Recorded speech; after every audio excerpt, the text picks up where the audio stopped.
So, you probably heard about that recent speech from President Trump, right? The one that left pretty much everyone scratching their heads. It seemed all over the place, full of contradictions. But what if that confusion was the whole point? What if it wasn't a mistake, but actually a weapon? We're going to dive into a pretty wild theory that argues this whole thing was planned from the start. Yeah, according to this one analysis we're looking at, that speech was nothing more than a smokescreen. The argument is that while everyone was focused on the confusing words, something much clearer and, frankly, much more dangerous was being set in motion right behind the scenes. And that really brings us to the central mystery here. Was this just chaos? Another sign of a confusing administration?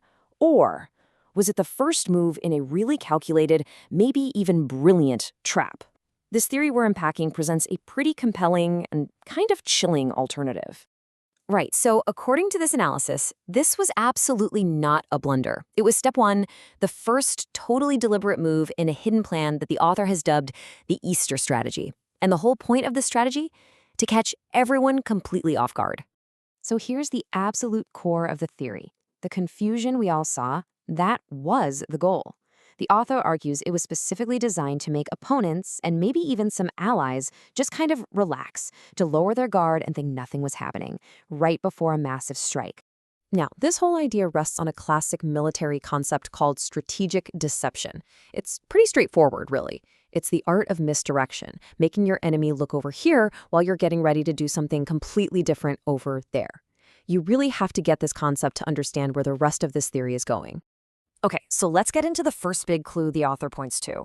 And it's all about timing. It's all about the calendar. They argue that the timing of all this is no accident. In fact, it's a weapon. They call it the Good Friday trap. And this is where it gets really interesting. The whole theory hangs on this specific timeline. An offensive kicks off Thursday night, which rolls right into Good Friday.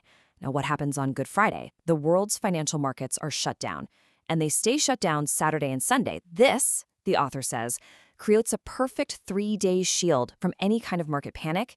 It gives them the entire weekend to shape the narrative before the markets even have a chance to open on Monday morning.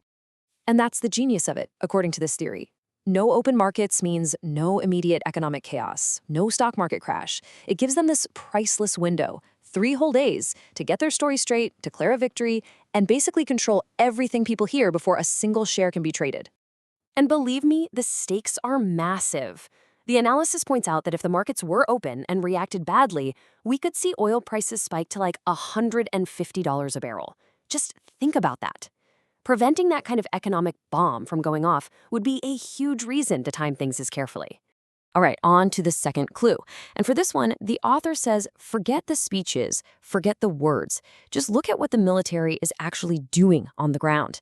Because those actions, they're telling a completely different story. Not a story about leaving, but a story about getting ready for a full-blown invasion. So, what are we talking about here? Well, the source highlights a few key things. First, they've deployed A-10 Warthogs, the jets famous for providing close air support for troops on the ground. Then there's the targeted destruction of key bridges out in the west. And on top of that, there was that mysterious explosion at a really important military base in Isfahan.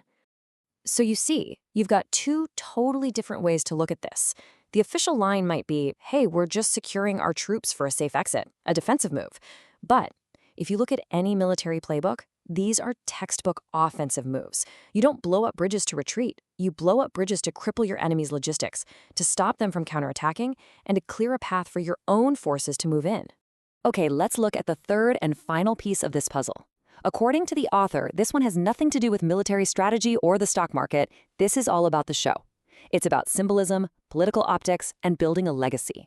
And this quote from the analysis really nails the political angle here. He wants to emerge on Easter Sunday, not as a retreating president, but as a victorious general. I mean, that says it all, right? The argument is that for a leader like Trump, the image of retreating is a non-starter. The real goal is to time a big win to land on one of the most symbolically powerful days of the year. And just think about the political payoff, framing a big military offensive as a resurrection of American power, and doing it on Easter Sunday of all days. Wow, that is an incredibly powerful story to tell. This theory claims it's a perfectly calculated move for maximum political and symbolic impact, the kind of thing that defines a legacy. So let's put all the pieces together now. The author takes these three seemingly separate clues, the financial timing, the military movements, and the political symbolism, and weaves them into a single, cohesive, and honestly pretty alarming theory of what's really going on. Okay, so here's the entire playbook laid out according to the theory. Step 1, the smokescreen. You give a confusing speech that makes everyone lower their guard. Step 2, the ambush. You launch your attack under the cover of that 3-day market holiday. And step 3, the reveal. You declare victory on Easter Sunday for that huge symbolic punch. You see how each step builds on the last one? It's a pretty tidy little plan. And the analysis wraps up with a very stark warning. The author basically says the next 48 hours are going to decide the fate of the Middle East.